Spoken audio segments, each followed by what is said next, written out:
Caution: this podcast contains adult language, sexual themes, and depictions of violence that some may find triggering.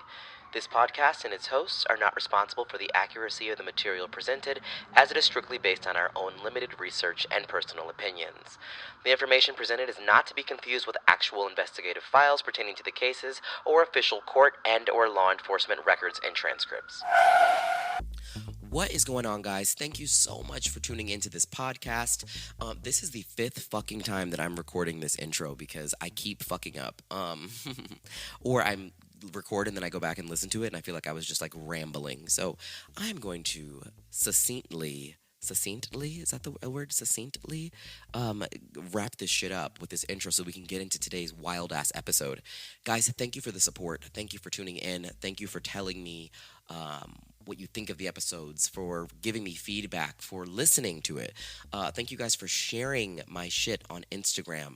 If you're following me at what's this called? At Bitch I Can't Pod, and you're sharing the little trailers I make and just when new episodes drop, I just want to let you know that how much I really, really, really appreciate that shit, and it just really touches my little heart or whatever.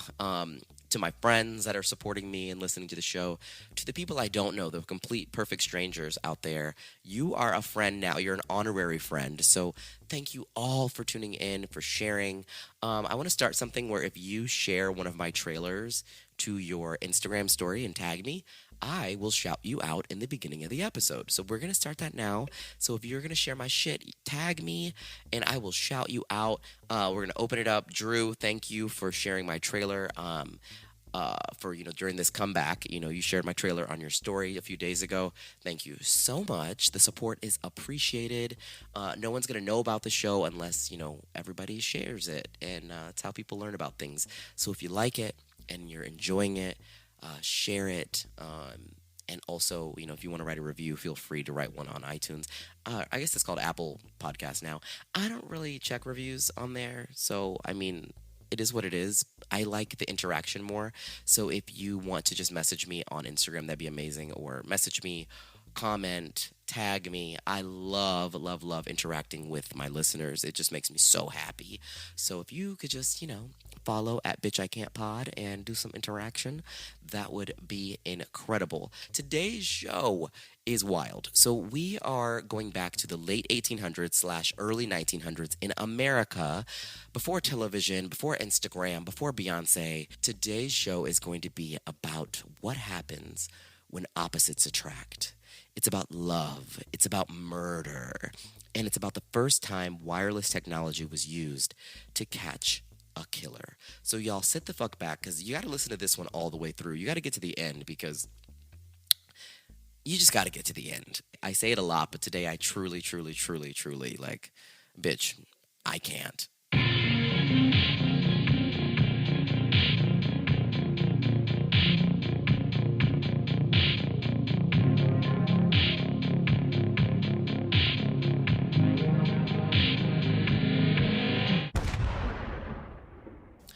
All right, guys, welcome back. We're going to dive on into today's show. So today's story is going to be centered around a man named Hawley Harvey Crippen. Now, Hawley is spelled Hawley. I don't know if I'm pronouncing this shit right, but Hawley Harvey Crippen. I'm going to call him Crippen. He is just a Crippen. Crippen walk. Okay, we're just going to call him Crippen. So, Crippen was born on September 11th, 1862 in Coldwater, Michigan. And so this also makes him a Virgo, by the way. So September 11th, he would be a Virgo. So he graduated from the University of Michigan in 1884, where he studied medicine with a focus on homeopathy. Homeopathy? I don't know. Homeopathy. Homeopathy. He was a mousy, homely-looking man with large eyes. He wore glasses. He had a creepy little mustache. So he's in college. And this is where he met his first wife, who is a woman by the name of Charlotte Jane Bell. Shortly after getting married, Charlotte found out she was pregnant, and 9 months later, they had their first and only son. Now, they named their son Hawley Otto. They spelled it Hawley, Hawley, Otto, O-T-T-O. And then obviously the same last name, so Crippen. So Hawley and Charlotte, they have their toddler, and little Hawley. I mean, everyone's just living their best life, and everything's normal until 1892, and this is when Charlotte suddenly, tragically, has a stroke and passes away. Well, like a lot of men who have wives who are stay at home moms, he quickly realized that raising a fucking toddler is a lot harder than it looked. Like, that shit is not for the faint of heart. And honestly, Crippen had a faint heart. His heart was faint as fuck. He knew that he couldn't balance his blossoming homeopathic career and having to, like, a hyper ass child running around the house. So he took his son to San Jose, California, and dropped the child off at his parents' house and, like, left him there, like, permanently. Yeah. Uh, yeah. So he actually ended up moving from Michigan to New York after he dropped off the baby to establish his homeopathic career, and he started working for a practice in the city. Now, at this point, we have him. He's in New York. He's reactivated his Tinder account, and he's fully embracing the childless bachelor life. So he's working in New York. He's got 99 problems, but a kid ain't one. And this is where he meets a sassy, busty, larger than life 17-year-old girl who had a heavy Brooklyn accent. Now, she was born with the name Kunigunde Makamotsky. Her dad is like a Russian immigrant, so I don't know if this was like a Russian name or what, but she changed her name to Corinne Cora Turner. Now, for the sake of the fucking podcast, we're just going to call her Cora. And what's interesting is for some reason, I'm just like imagining her being played by like Cardi B. I don't know why. I just said loud and just over the top personality. So, anyways, Cora B was the complete opposite of Crippen when it came to personality. Like, he was go with the flow. He was reserved. She was loud, demanding, obnoxious. She also had big dreams. Dreams that were as big as her big ass personality. So she wanted to become an opera singer and an opera star. And she went by the stage name of Belle Elmore, which is an interesting choice. Like, it's not the best drag name, but it's also not the worst. The only issue with her obsession with becoming a famous singer was that she couldn't actually sing, and autotune hadn't been invented yet. So she was a failed artist who had repeatedly been booed off stage, but she kept at it for some reason. Like, the delusion is real. I'm picturing like that Sandman or whatever they called him from Showtime at the Apollo that comes out with the cane and just like ushers her, untalented ass off the stage. Well, anyways, in 1894, 2 years after Crippen's first wife passed away, Crippen gets married to Cora the Stallion. Well, a few years later, the couple decides to move to London. And they did this even though Crippen's US based medical credentials were not going to be recognized in the UK. So he couldn't practice as a doctor. So he ended up working as a distributor of patent medicines for Dr. Munyon's homeopathic pharmaceutical company. So while he's at work, his wife set her sights on becoming a stage actress instead of a singer. Like, she hung up the singing dream and said, "I want to be a stage actress," and she's focused on that and becoming like this socialite, like becoming popular. So they would host these parties, and Crippen would let his wife Cora take the spotlight, and he would just kind of quietly support her. She was said to be a really big flirt too, like on top of being just super extroverted. She was also a really big flirt, and she would like flirt with men and like ninjas and flaunt it in his face, which is kind of crazy. So Crippen is giving me like big cuckold, like cuck energy right now. But anyways, he supported her so much that he even financed this fucking play that she wrote, which he got, performers for, and it was just an epic fail because once again, Homegirl had no fucking talent, and the critics read her for fucking filth. He was so supportive that, like, he was supportive to the point where it was, like, to his own detriment.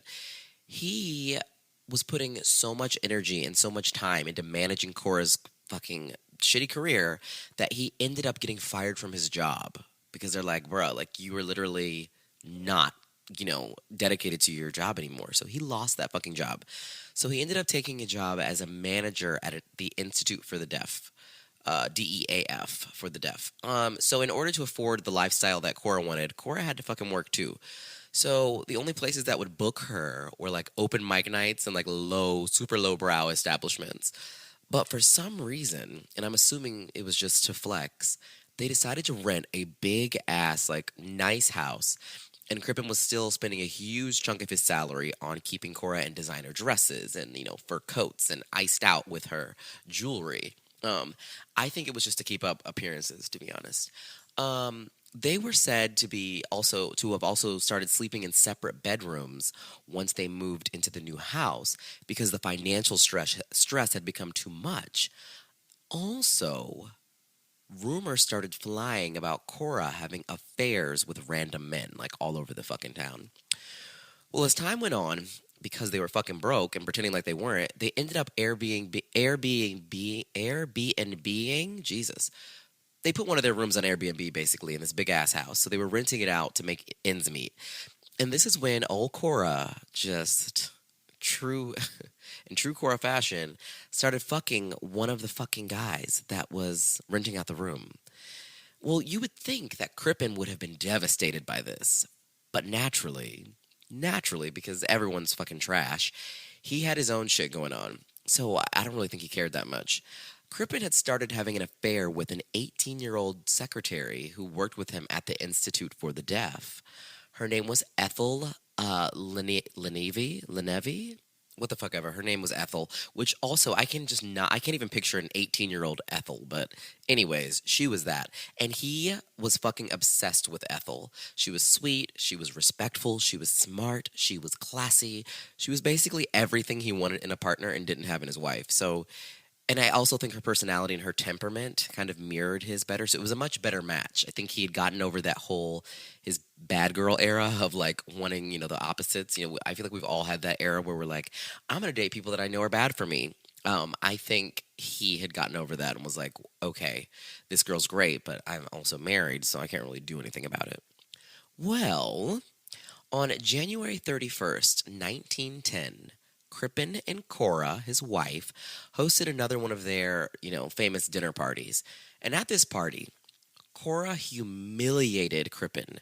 She went the fuck off, like cleaned the fuck off, went left on him in front of everyone because he failed to escort one of their guests to the bathroom. Like, bitch, just tell me that you hate me at this point. Like, just say you hate me. Like, don't look for reasons to go off on me in front of people. Like, you could tell the pressure, and it was like they were in a pressure cooker with this relationship at this point, and they're putting on these appearances for people. And I guess, that's all it took was him pointing at the bathroom, like telling someone where to go, rather than escorting them there, for her to pop the fuck off on him. And like all the guests were just like, OMG, like the ghetto. So that happens. And they get back to the party. Their friends stayed until like 1 a.m. Everybody was turning up. They got past like that whole awkward moment. I mean, I don't know if Crippen got past it, but everyone got over it and they stayed until a little after 1 a.m. And that was the last time anyone ever saw Cora alive. Now, in the weeks that followed, Cora's friends asked Crippen, they're like, yo, where the fuck is Cora? Like, they hadn't seen her in forever. She wasn't showing up to the theater. She wasn't, going out with them to, Chili's Bar and Grill. Like, they just, where the fuck is Cora? So he tells them that she went to America to visit her family. Now, as the days became weeks and weeks went on, people started to get suspicious. So this is when Crippen is like, shit, like, let me kick this bitch up a notch. And he proceeds to tell her friends that Cora contracted a disease during her visit in the U.S. and died. Yeah.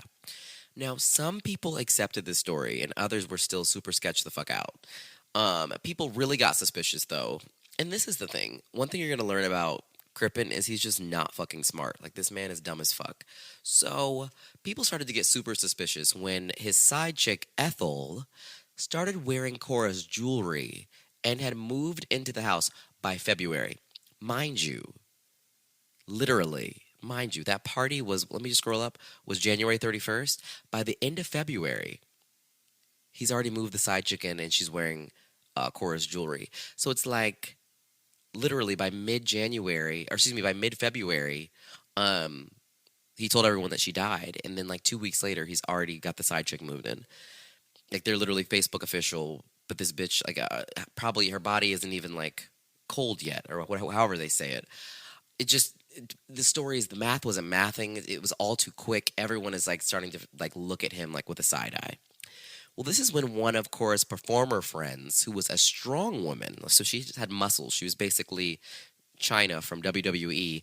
She came forward and talked to the police and was like, listen, y'all need to look into this shit. It's sketch as fuck. And then some of her other friends begin to speak up too, and they're like, hey, listen, this is the last time we saw her. We think he's lying. So this is also like this is summertime by now. So this is when a detective goes to Crippen's house to have a conversation with him and find out what the fuck is up. Like he's like, I'm gonna get the tea. And this is when Crippen, this ninja, changes the story again. So Crippen is talking to the detective, and he's like, listen, bruh, I lied about her death. The real tea is that she left me for an American man she was having an affair with who used to stay in our Airbnb or whatever and have a room in our house. And he was like, I was just too humiliated to admit it, but that's the truth. So the cop feels for him. Like, he's like, okay, damn, like, I get it. Like, that's gotta fucking suck. So he's like, I hear you. He's like, bet, like, okay, she left you, cool. But it would be great if Cora could reach out and just kind of confirm that this is true, so her friends calm down and everyone won't be freaking out. Like, if she could just reach out to me and like, just corroborate this story. So whatever. So Crippen is like, oh shit, yeah, fam, like that's fine. Like we could totally do that. He's like, basically, like she changed her number, basically, but I can take out an ad in the U.S. newspapers for her to please contact me, and then we'll go from there.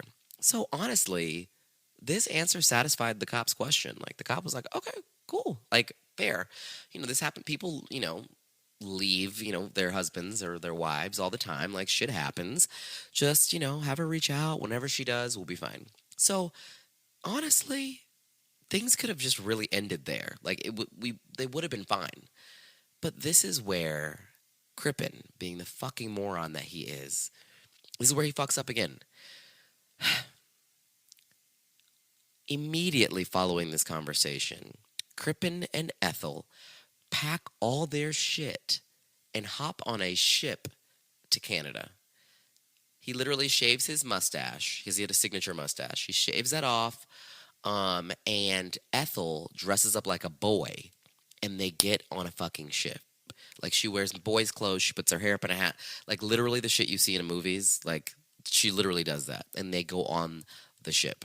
Well, coincidentally, at the same time, the detective went back to Crippen's house because he wanted him to confirm some details about the story that he just told him about Cora. So when he gets back to the house, the detective is like, bitch, are you fucking... He's like, bitch, you better be joking, in my Euphoria voice. He's like, bitch, you better be joking. They fucking abandoned the house. It was very clearly abandoned. So then the cop is like, well, bitch, if y'all are gone, we're going in. So they decide to search the house. So they're looking around, they're trying to find something suspect, and then one of the officers is in the cellar, and he notices some loose bricks. They're either on the wall or on the floor. I can't really tell which one they were on, but they see some loose bricks, and so they start poking at them, and they start moving. And once they remove one, then the other one falls out, and then they just take all of these freshly, bricks that you could tell had been freshly, like, placed. They take them all down, and they find a headless fucking corpse of a woman. So they do an autopsy on the body that they found, and the autopsy showed that it was indeed Cora's body. And the autopsy also showed that she had been poisoned before she was mutilated. And to kind of describe the mutilation without doing too much, her head was cut off and her arms and legs were also cut off, and I think some of her limbs were burned in the oven. Like, whoever killed her, wink wink, was really trying to destroy the evidence. I mean, aside from keeping the fucking body in the house, and burying it in the goddamn house and then abandoning the house, this seemed to be like they really had, figured shit out. But anyways, let's go back to that ship that is heading to Canada. So people are starting to notice something on this ship. They're noticing that two people that appear to be a father and a son, because that was, the disguise, that Ethel and Crippen were assuming was that, this was a father and his son, and they had like fake identities, like fake IDs or whatever they used back then, and they used different names. People started to notice that the father and son were super affectionate with one another and were spotted kissing and were holding hands. Which, how fucking dumb do you have to be? Like, y'all couldn't have stopped PDAing for the length of the goddamn voyage? Like, that one fucking, what do you call it? Like, ship trip, voyage, whatever? You couldn't have fucking stop with the PDA? You literally had to dig your own grave by holding hands. So everybody's like, what the fuck is going on? And obviously toxic masculinity is like king back then. So they're like, why are two men being affectionate with each other? So everyone is like weirded out, and then they think it's his son, so it's like extra weird. Also, another thing that made them stand out, because they're fucking, may they rest in peace, but good God were they stupid. They could not just travel, on, second class in, blend in. They had to get first class tickets because they are elitists, clearly, and stupid. So they got first class tickets, which means they stood out even more. Um, yeah. People have said that if they had just traveled second class, that literally nobody would have figured anything out. But anyways, um, being first class and on this ship, the captain of this ship liked to mingle with all their guests, with all his guests. So he noticed them and, started a little conversation, and he was just like, something ain't right. So the captain, along with all these, complaints of people saying that something weird's going on, and then his observation, he goes back to like the, I don't know, captain's booth or whatever you call it, and he sends a telegram to the police department, and he's like, yo, we got some sketchy fucking people on this boat, like something ain't right. And so at the police department, the detective, is working, and he gets, they get this telegram, and he's like, oh, bet you have two weird people on this ship, and I'm looking for this couple that has, skipped town. So he sends the captain a description of the couple. And so uh, the captain actually goes up to Crippen and Ethel, and he starts this conversation with them. And he was just like, okay, these are definitely the people. Because he started making observations. Like, they had very specific things. Like, he had fake teeth, and like he had this, and it was like this scar. And then he walked this way. She carried herself this way. So he like was like, okay, we're 100% this. Like, this is 100% them. So this is when the police hop on a faster, smaller ship, and they catch up with this big ship before they even arrived in Canada. And once they get there, they ended up placing Ethel and Crippen's dumbasses under arrest. But before they got off the ship, the captain went up to them one last time, and he greeted Crippen by his actual name this time. He greeted him by, Crippen, like as his real last name. And he goes, I know who you are. And he's like, just an FYI, you're going to jail, directly to jail for the murder of your wife. And Crippen doesn't even fight this shit. He literally was just like, oh, okay. He said the anxiety has been too much. Like, he's like, I saw this coming. Like, it's been too stressful. So whatever. And this whole situation that unfolded, with the telegrams was the very first time history was made. It was the very first time wireless technology was used to catch a murderer. So that's cute or whatever. Anyways, a few months go by, and Ethel and Crippen were tried separately. They got their day in court in October of that year. So Crippen, he really needed a different legal counsel. He needed Johnny Cochran or like Bill Cosby's fucking lawyer, somebody, because he was fucked. His lawyers were terrible. Their defense was that the body that was found in the house didn't actually belong to Cora, but was a random woman's body who was killed and buried in the house before Crippen moved in. Like, the body came with the house. So the police were like, bitch, first of all, fuck you and the click you claim. Secondly, we were able to identify the body as Cora because of an abdomen scar that the body had that correlated with Cora's medical records. So they pulled her medical records like she should have a scar on her abdomen. They cut that tissue off and presented it in court and were like, bam, bitch, it's Cora. Also, they said that the jacket that the body was wrapped in wasn't in production. Like, it wasn't even made until 1908, which was after the Crippens had moved into that house. So it's like the body could not have been here if you wrapped her in your jacket that is like relatively new jacket that was just put in production. And how they figured that out is they literally used the label on the fucking jacket, reached out to the brand, and the brand was like, "Oh yeah, this thing is like last year. Like this is like a not an old jacket, which would have been there for years before they moved into the house."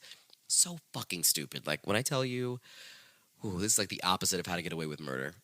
So the body also had traces of poison in it, like I said before, and that poison Crippen had purchased that a few weeks before Cora went missing. Like they had a ledger in the store. He bought it. So, come on now. I mean, I mean, I mean. What's crazy though is he still maintained his that he was innocent during the trial. And they asked him, like, well, why did you admit guilt when you were arrested? And he said he only admitted that he told a bunch of lies. Like he was said he was, the anxiety was too much for him because he'd been lying so much. So, but he was saying I didn't kill her, and like the body was not Cora. That was his story, and he was sticking with it.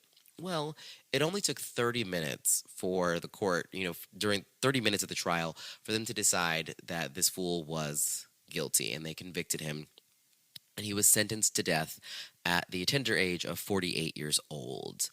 He asked to be buried with a photo of his side chick, Ethel, and some old letters from her. And so they put him in like an unmarked grave and buried him with that shit. Well, side chick Ethel had her day in court as well a week later, and they actually found her to be not guilty of her charge, which was accessory to murder. So she went on to live her best life. She didn't get charged with anything. Got up under a new man, I'm sure. She died at the age of 84 in 1967. So she went on to live a long, full life. But we're not done yet. After his execution, some tea came out.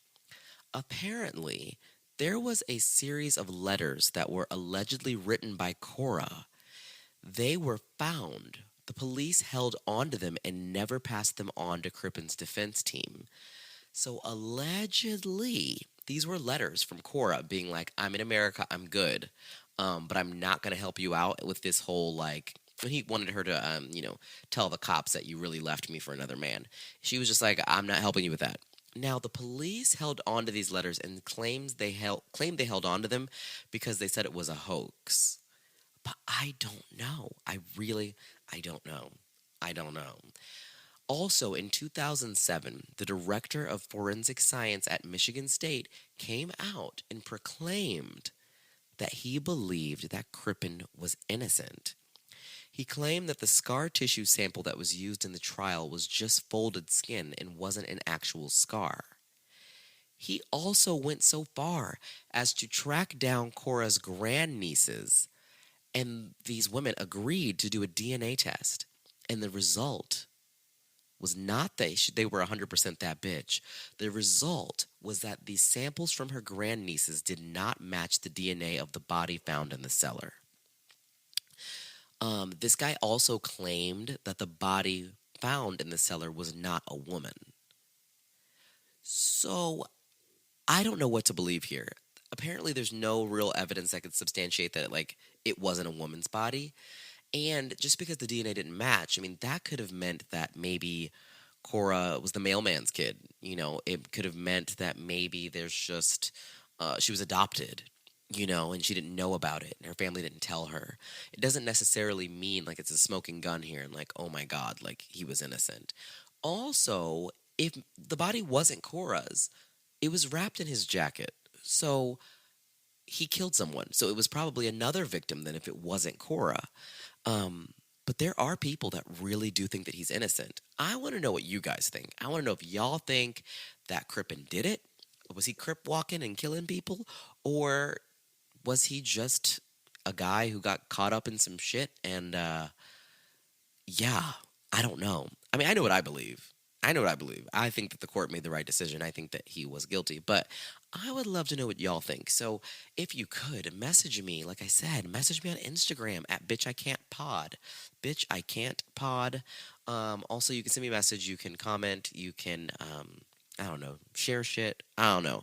All I know, y'all, is I want to hear what y'all think. Also, if you follow on Spotify, I will when you click the episode, it's an area for like a poll. So I'm going to put a poll in there and ask you guys if you think that he was innocent, if you think that he was guilty, or if you're undecided. I'm going to put some questions on there, leave some open-ended questions, and you can actually tap that in Spotify and send me feedback on the episode. So, guys, I want to thank you for listening and sitting here for this whole half hour listening to me talk about this crazy ass story. I want to thank you for following the show. Make sure that you go on to iTunes. You go, or I guess what's it called? Apple Music. I keep saying iTunes.